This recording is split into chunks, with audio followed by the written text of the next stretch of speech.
The world ended not with a bang, but with a gurgle. It ended in hospitals and in quiet suburbs, a moaning tide that washed away the world of traffic jams and grocery lists.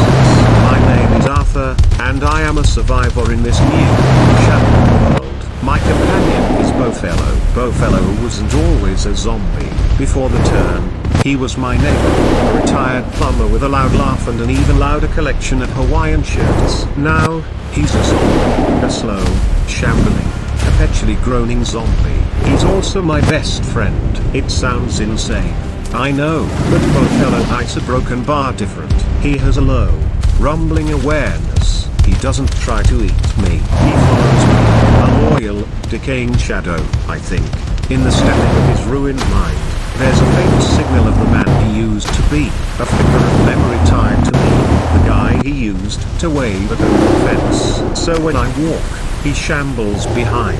When I stop, he bumps into me, then lets out a soft, questioning groan. Our partnership was forged in the crucible of the first few weeks. I provided the brains, the planning, the ability to open cans. Bowfellow provided a broken bar presence. His groans and his shambling, rotting form are a perfect camouflage. Other zombies ignore us. To them, we're just another pair of the damned. Me walking with a purposeful stride that doesn't quite match their lurch, imperfectly in step with their horde. Our biggest problem was always the same: protein. You can live on canned beans and stale crackers for only so long.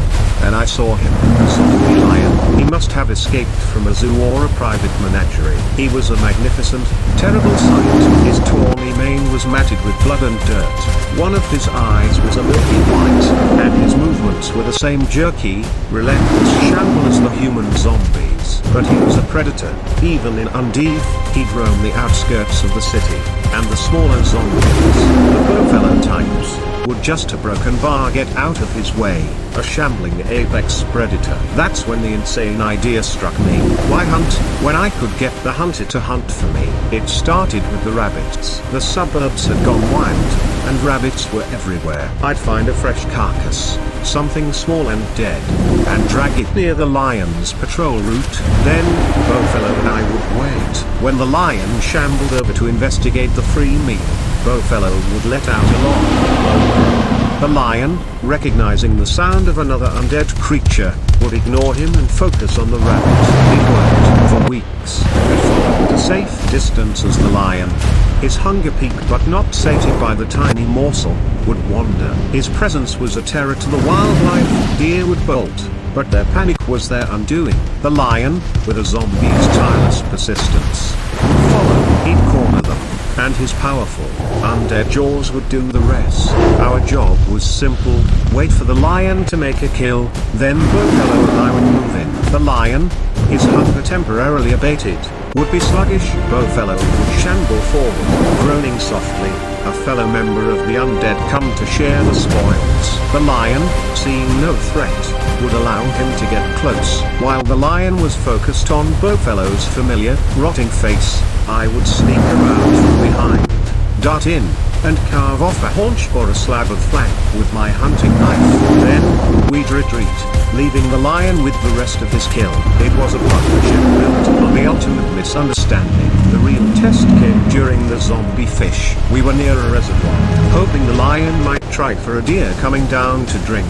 We were hidden in a thicket of reeds when we saw zombie fish. Their scales were dull and sloughing off. Their eyes were clouded, and they moved in a slow, relentless school just beneath the surface. Their mouths open, closing in a silent, endless gnash. The lion, shambling along the shore, was oblivious. Then, a deer, spooked by something in the woods, burst from the tree line and plunged into the water, trying to escape. It never stood a chance. The school of zombie fish swarmed it in a churning, grey mass. The deer didn't even have time to scream before it was dragged under, stripped to bones in moments. The lion, attracted by the commotion, waded in. The water reached its chest.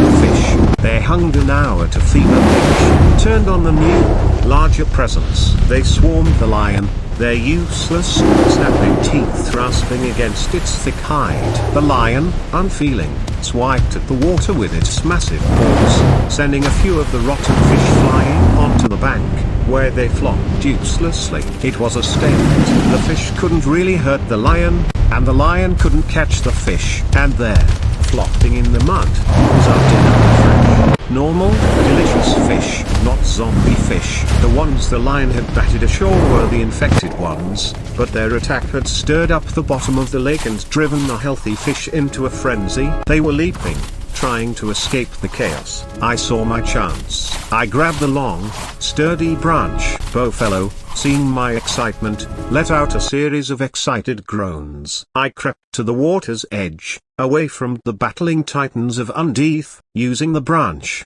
I started whacking at the leaping fish, knocking them onto the shore. Bowfellow, catching on, stood behind me. Whenever a fish flew past me, he'd lurch after it and clumsily flop onto it, pinning it with his rotting body until I could come and dispatch it with my knife.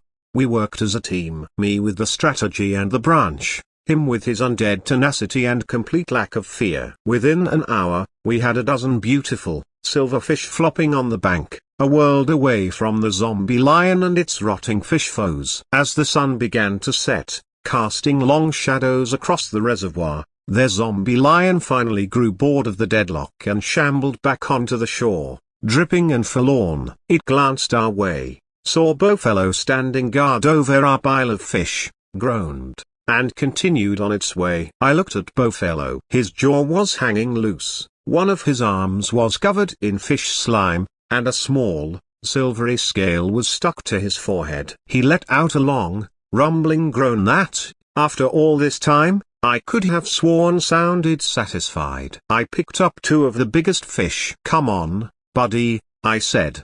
"Dinner's on us tonight." He shambled up beside me, bumping my shoulder with his own, and together, the man and his zombie, we walked back to our little hideout, leaving the zombie lion to its endless, shambling hunt. In this broken world, we had found a way not just to survive, but to live. And that, I think, would have made the old Bowfellow proud.